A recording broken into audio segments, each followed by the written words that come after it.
तो थोड़ा सा ये भी समझाइए कि जैसे कई बार लोग क्या करते हैं, अपने नाम के जो है चेंज कर लेते हैं, कि जैसे कहीं पर एक ए है तो डबल ए कर दिया उसे, या कहीं आई आई लगा दिया, तो उससे क्या कुछ उनके भाग्य पे परिवर्तित हो सकता है?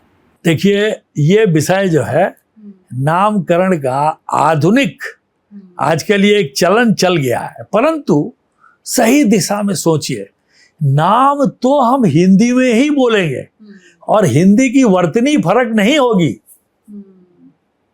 हम केवल अंग्रेजी में जब नाम को लिखेंगे उस समय हम double A, double I, double T का व्यवहार कर सकते हैं, लेकिन इनसे क्या नाम का जो हमारा जो रहस्य है वो उद्घाटन हो रहा है?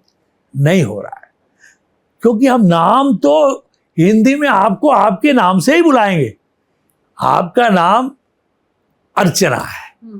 अर्चन शास्त्र में कहा है कि स्त्रियों का नाम ईकारादि या अकारादि अंत होना चाहिए, तो अर्चन नहीं करके आपका नाम अर्चना किया है, अत्यंत शुभ है।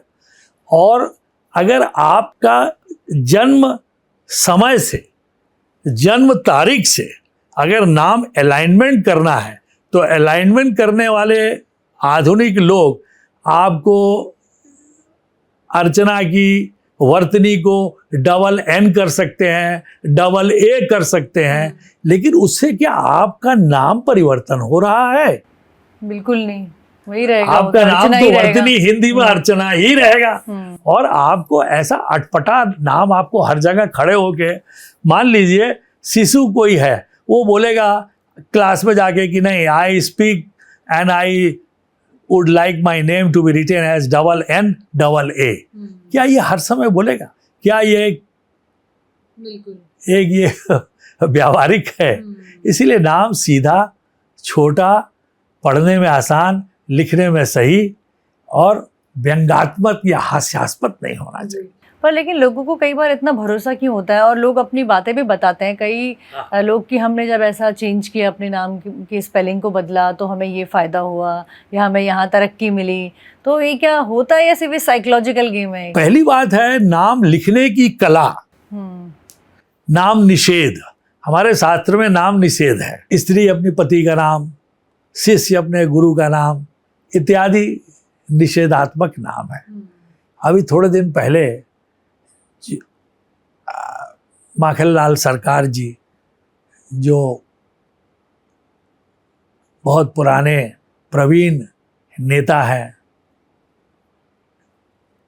भाजपा के, उनकी पत्नी से जब नाम पूछा गया तो उन्होंने कहा कि मेरे पति का नाम बटर रेड गवर्नमेंट है।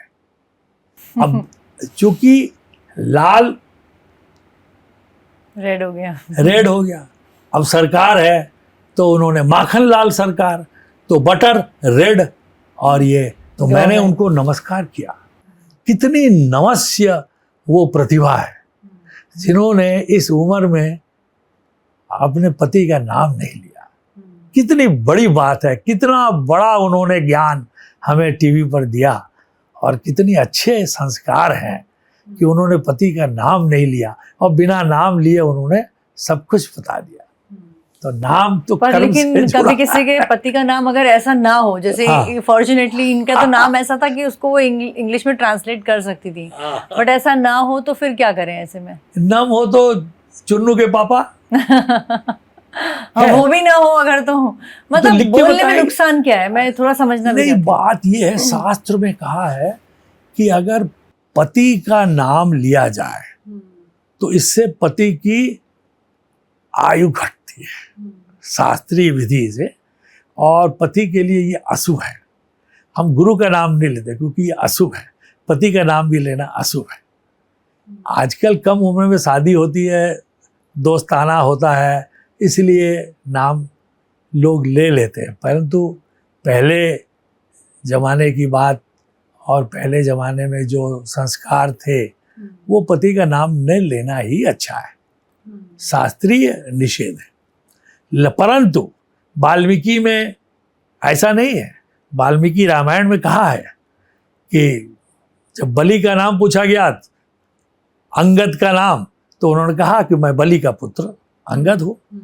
और उपनिषद में सत्यकाम ने बोला मैं जावाला पुत्र सत्यकाम हूँ। तो अगर ये विरोधाभास भी शास्त्रीय है, ऐसी बात नहीं है।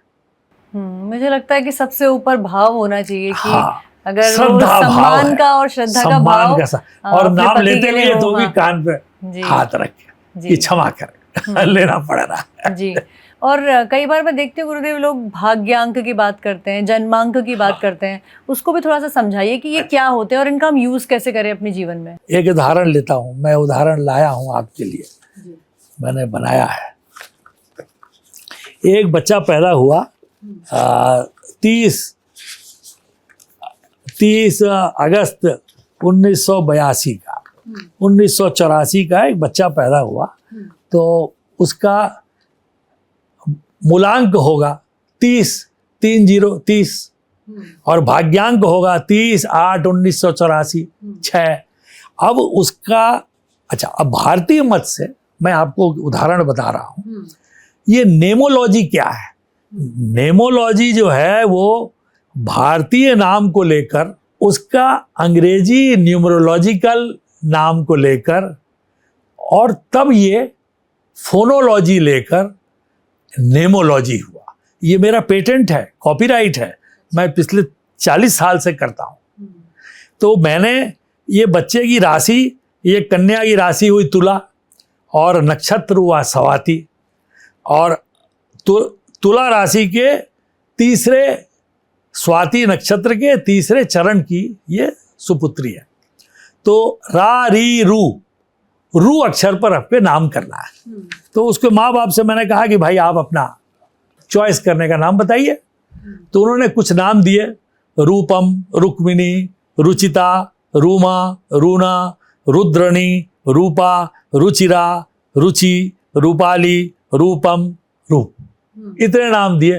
बोले ये नाम मेरे को पसंद है, रूप, इस पर नाम रखिए।